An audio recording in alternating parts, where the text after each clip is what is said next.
જરૂર નહીં. શું કહું છું? બાપુ બાપુ પાસે આ ઘરાકા ભાઈ લેબડો હતો. લેબડો કાપ્યો ને વખો આવ્યો છે. હાજ માતા આઈ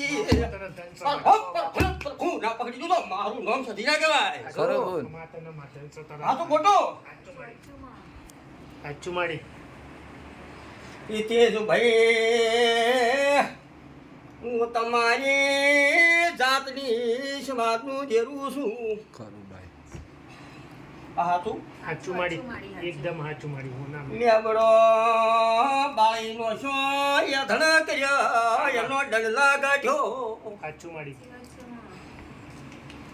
શું કહું છું ભાઈ? આમાં એટલે વખો મટી ગાશે તને હું નાની ન કરું તો રાવણની માતાની. પોતાનો ધન સમાડી હિતેશભાઈ હમા ટીના ભાઈ બાપુ પછી તારે